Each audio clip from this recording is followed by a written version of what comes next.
Yes, omulungi yekumidde ku Good Talent chokola tekisingira ddala okubeera ekyakabi. Of nawe atuguddeko olunaku lwayo tujja kusaba subscribinga ate amawulire gonna agaba gatambula mu ggwanga obeere ng'ogamanya. Right now amawulire ge tulinawo mawulire ga nnaku, mawulire ga nyiike,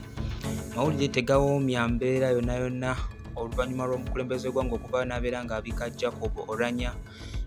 nti afudde oluvannyuma lw'ennaku eziyiseeko ba weeks zetukubye amabega. Mawulire gava ne gabeera nga gamubika wabula ne gabeera nga ate gawakanyizibwa. Then amyuka speaker ono Anita Among yavaayo n'abeera nga yeesitula okgenda mu ggwanga erya America omukulu ono gye yali ajjanjabibwa, wabula yavaayo n'ategeeza nti omukulu speaker yali akyali mulamu naye nga yali yeetaaga essaala ez'amaanyi ddala. Olunaku olwaleero omukulembeze w'eggwanga Uganda Yoweri Kaguta Museveni ennaku z'omwezi leero ziri 20 omwaka 2022 avudde n'abeera ng'agamba abaami n'abakyala bannayuganda mwenna nti ndi wano n'amawulire ag'ennaku okubeera nga mbika Honorable Jacob Oulanyah speaker wa palamenti oba speaker wa palamenti y'eggwanga Uganda nti olunaku olwaleero asobodde okubeera nga nte afa era nga amawulire gano yagafunye ku ssaawa zaabadde 10:30 ez'okumakya era nga atuusa okubika eri abantu bonna oluvannyuma lw'okubeera nga badokita babadde bafaayo oba babadde balabirira omukulu Jacob Oulanyah be basobodde okubeera nga bamuwa amawulire gano. Agamba nti ajja kubeera nga yeetonda okusooka okubeera nga yaluddewo okubeera nga atuusa amawulire gano eri bannansi oba okubeera nga bamanya kubanga yayagadde famire y'omugenzi oba abaana b'omugenzi Jacob Oulanyah baba basooka okubeera nga bamanya amawulire g'okufa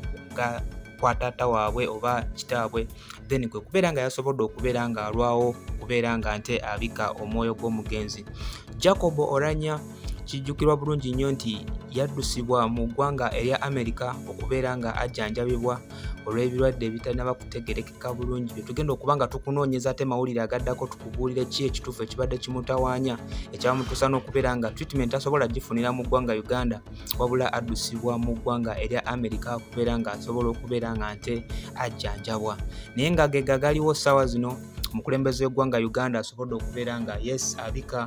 mu nnaku ey'amaanyi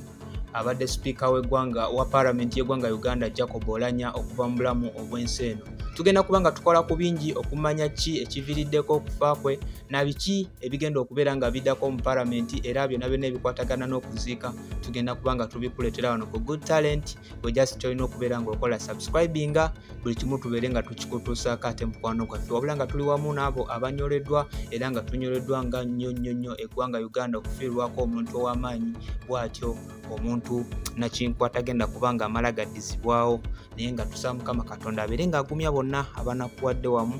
ne famire ye ate Mukama Katonda